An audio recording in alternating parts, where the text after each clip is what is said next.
Ce jour dédié pour la Refoua Shema, donc la guérison complète et rapide, la Parnassa, le gagne-pain et le Shalom, pour Shmuel Avraham ben Yitzhak Partouche, Bezrat Hashem. Notre paracha, paracha de Korach. Invraisemblable. Qui est Korach?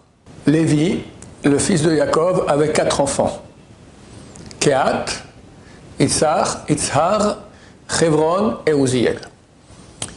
Du premier fils, Amram, sortent 3 personnes illustres, Moshe, Aaron et Myriam. Le deuxième, c'est Yitzhar. De lui sort, il est aussi illustre, mais hélas dans le mal, Korach. Maintenant, Korach, ce n'est pas un petit, c'est un très grand. Au niveau familial, il vient juste après Moshe et Aaron et Myriam. Il avait Ruach HaKodesh, il voyait le futur.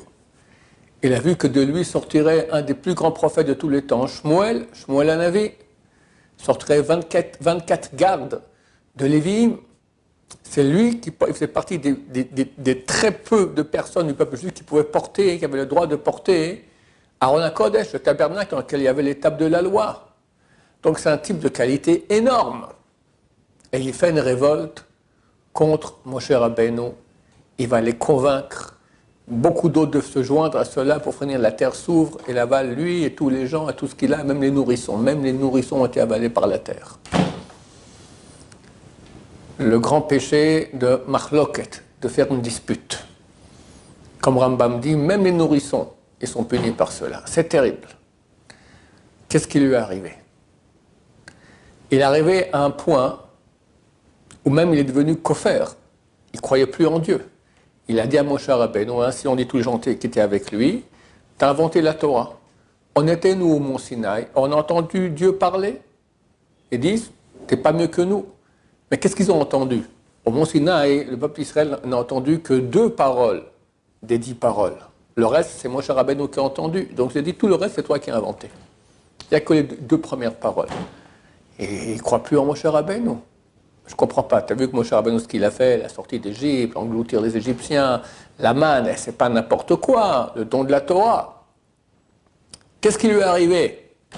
Comment un homme si grand et de potentiel si grand, qui a Ruach HaKodesh, il voit ce que le commun des mortels ne voit pas, et de lui sort vraiment une descendance illustre. Comment il va faire ça? Il devient kofer, il ne croit plus en la Torah, il ne croit plus en Moshe Rabbeinu, il va faire tomber avec lui des centaines de juifs. Alors, il est vrai qu'il est écrit que Kol hagadol mechavero Yisro hagadol himeno. Tout celui qui est plus grand que son prochain, son Yetzer Hara est plus grand aussi. Donc, étant donné qu'il était grand, il avait un grand Yetzer Hara. Mais quand même, il y a des limites à tout. En fait, elle avait un problème enfantin que chaque être humain, hélas, a aussi, la jalousie. Si, je raconte une histoire que j'ai fait, une expérience que j'ai fait chez moi à la maison, c'était il y a 20 ans au moins. J'avais ma petite fille, qui avait peut-être 3 ans, je crois. Et il y avait une autre au-dessus d'elle qui avait peut-être 4 ans. Et je lui dis, écoute, j'ai une proposition à te faire, tu me dis qu'est-ce que tu préfères des 2 propositions. Ou bien, je te donne un bonbon et 2 bonbons à ta sœur aînée, ou 0. Ni à toi, ni à elle. Je n'ai même pas fini de dire, elle dit rien. Rien. Elle préfère ne pas avoir de bonbons. Il faut comprendre, un bonbon pour un enfant, c'est $1 million. D'accord, tu peux les voir se rouler par terre des heures parce qu'ils veulent un petit morceau de sucré rouge sur la langue. Elle dit non aux bonbons. Parce que la souffrance qu'elle n'aura pas mangé un bonbon sera beaucoup moindre que celle, comment ça se fait que ma soeur en a 2 et moi j'en ai 1. Aïe, aïe, aïe, aïe, aïe, pourquoi lui et pas moi? Pourquoi lui et pas moi? Et combien de gens souffrent de ça? Toute leur vie, ils sont jaloux. Ils souffrent, ils ont tout ce qu'ils ont, c'est marqué Rekev Asamot Kin'a. Les os dans la tombe pourrissent à celui qui a la jalousie. Alors ça, c'est déjà après la mort, mais même durant la vie. Quand on dit les os, ça vient du mot etsem en hébreu, signifie c'est aussi l'être. Tout ton être, il est pourri. Tu n'as plus de joie de rien. Tu peux avoir tout. Tu peux avoir tout. Tu peux être milliardaire, avoir tout. Mais tu en as un qui a plus, tout ce que tu as, ça ne sert plus à rien. Tu ne le vois plus. ça pourrit ce que tu as. C'est pas triste? Comme un enfant de 3 ans, pourquoi lui et pas moi? C'est pour nous un très grand enseignement. Comment des grands d'Israël ont pu tomber? Alors nous, à plus forte raison, il faut travailler là-dessus et pas tomber dans ce piège. Alors comment on fait pour ne pas tomber dans le piège? Je vais vous donner le truc. C'est écrit que les tzadikim, leur cœur est dans leurs mains, et les rechaïm, les mécréants, ils sont dans les mains de leur cœur. La jalousie provient du cœur. Il faut faire un message qui provient de la tête, c'est le vrai nous, qui va aller convaincre le cœur de changer d'avis. C'est un principe que dit le Balatania, Moach shalit à la lèvre. L'esprit, la raison, elle a la maîtrise du cœur. Si tu laisses le cœur parler, alors il fantasme toute la journée, d'accord? Il a toutes sortes d'idées, lui il a plus que moi je suis comme ci, moi je suis comme ça, et pourquoi lui, pourquoi pas moi, etc. La haine, la jalousie, les nerfs, etc. Mais si tu vas diriger avec la tête, il devient un bon cœur. Il est dans ta main. Il y a une phrase qui est citée dans le traité Yoma, page 38. Adi Ben Azaï, Beshimcha ikra'ucha. En ton nom, on t'appellera. Et que personne peut baisser 1 millimètre du kavod, de l'honneur qui me revient. On m'appelle en mon nom. On n'enlève rien de ça. Pas plus, pas moins. Donc on m'a rien pris. C'est quoi un jaloux? Un jaloux, il croit, c'est pas normal qu'il ait plus que moi. On m'a pris, c'est injuste.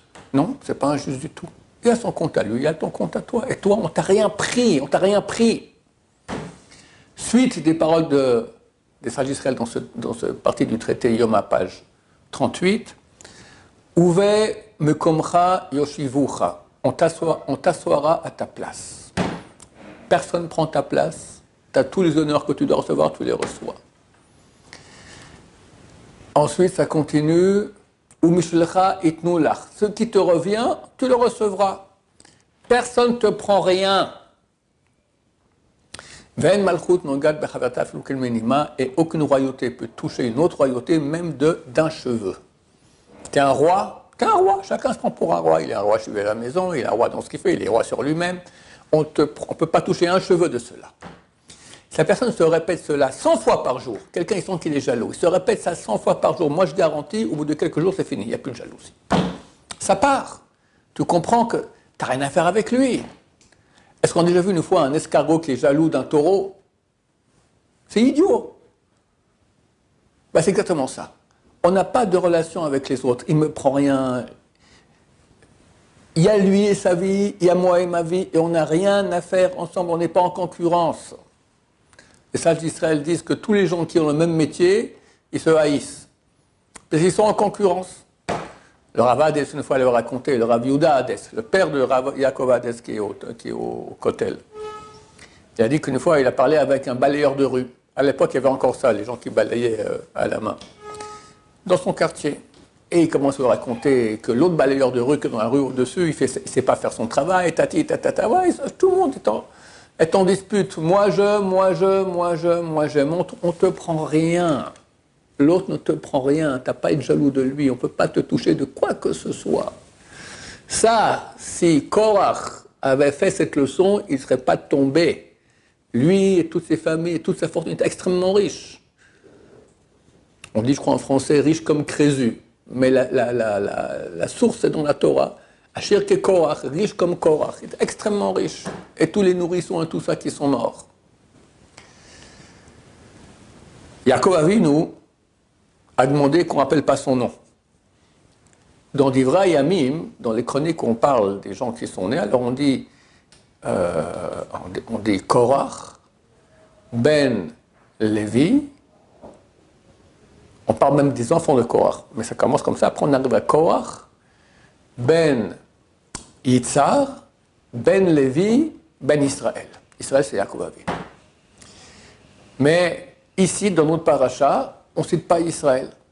Pourquoi? C'est que Yaakov Avinu n'a pas voulu qu'on rappelle son nom dans l'affaire de Korach. Pourquoi? Parce que Korach avait un argument que Yaakov Avinu voulait justement détruire par le fait qu'on ne rappelle pas son nom. Il dit, Qu'est-ce que je veux? Moi, je veux être Kohen Gadol. Qu'est-ce qui s'est passé? Pourquoi il était jaloux? En fait, il était jaloux de Moshe et de Aaron. Mais ce qui a réveillé, c'est que Dieu a dit à Moshe Rabbeinu, tu prends maintenant comme président de la tribu de Lévi Elisaphan ben Uziel. Elisaphan, c'est le fils du quatrième fils de Lévi. On avait dit Amram, Issach, Hebron, Uziel. Le fils de Uziel, Elisaphan, ce sera lui le président de la tribu de Lévi. Korach, il dit, mais c'est pas normal. Il y a Moshe, Aaron, moi je suis le suivant, Myriam, et après je suis le suivant. Qu'est-ce qui va prendre le dernier? Là, il s'est réveillé. Il n'a pas dit ça aux gens. Il a fait une propagande, on veut l'unité, on veut l'égalité, pourquoi il y en a un qui prend et les autres ne prennent pas, etc. Comme tous les hommes politiques qui racontent n'importe quoi, l'essentiel c'est qu'il soit élu. Maintenant, il y avait un argument, il a dit, on voit bien que Jacob Avinu, qu'est-ce qu'il voulait? Le service sacerdotal, comme moi je veux être Kohen Gadol, ça revenait à l'aîné. L'aîné, c'était Esav. Et Jacob a fait toutes les combines possibles et imaginables. Il s'est déguisé, il a menti, il a fait des tas de trucs à son propre père pour soutirer à Esav le service sacerdotal. Bah moi aussi. Moi, je roi HaKodesh, de moi sort Shmuel, de moi sort 24 gardes de Lévi, c'est des milliers de gens, d'accord, j'ai un mérite énorme, donc je peux maintenant aller faire une combine. Il ne dit pas ça aux gens, c'est pour lui-même, pour avoir droit à être Kohen Gadol. Et il est complètement aveuglé. Il y avait avec lui un juif qui s'appelle On Ben Pellet. Il est cité au début de la paracha qu'il était avec lui. Et c'est marqué que sa femme l'a sauvé. On parle de la sagesse des femmes. Comment elle l'a sauvé? Il lui a dit, pourquoi tu vas là-bas?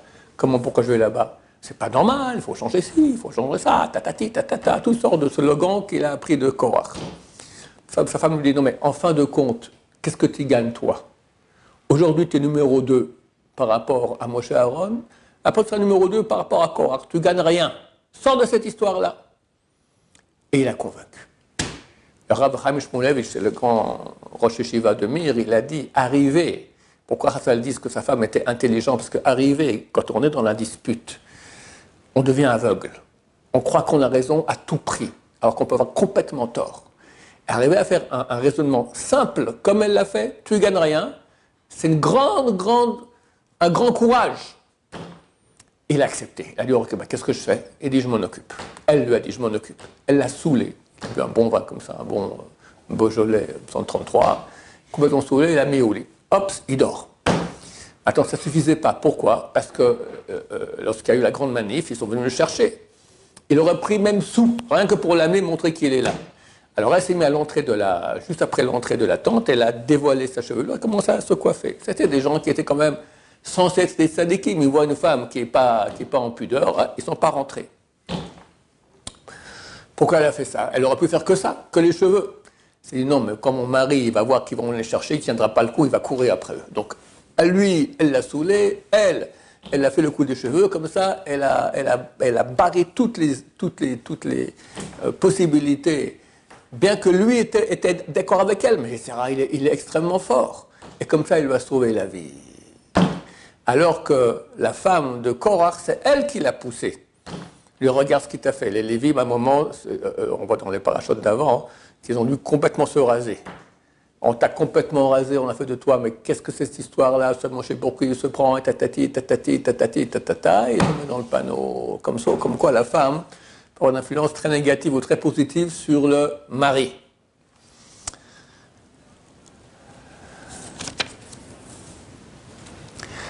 En tout cas, nous, on doit apprendre que la jalousie, qui est hélas une chose qui est très répandue, c'est un poison.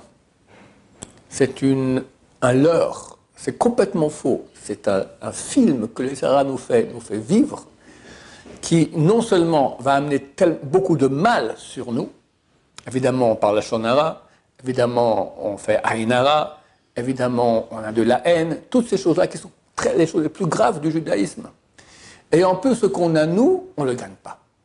Tout pourri, tout pourri. Dans l'Amazé, dans l'Amaba. C'est pas dommage. Comme je dis, on doit comprendre, j'ai rien à faire avec l'autre, l'autre il a sa vie, moi j'ai ma vie, on n'a rien à faire, je suis très content pour lui et je suis très content pour moi. Il me manque rien, Dieu m'envoie exactement ce dont j'ai besoin. En fait, c'est une question de foi en Dieu. Celui qui a foi en Dieu, il ne sera jamais jaloux. Que nous aide dans ce sens-là, jamais être jaloux, à enlever cette mauvaise mida. C'est marqué qu'il y a 3 choses qui sortent la personne du monde. Il s'agirait, on dit, qu'elle sort de son propre monde. Hata'ava, l'envie, hakavod, les honneurs, ve'akina et la jalousie. Que Dieu nous aide à rentrer, rester dans notre monde et pas en sortir à cause de ces bêtises-là. Baruch Adonai, la Olam, Amen, Amen.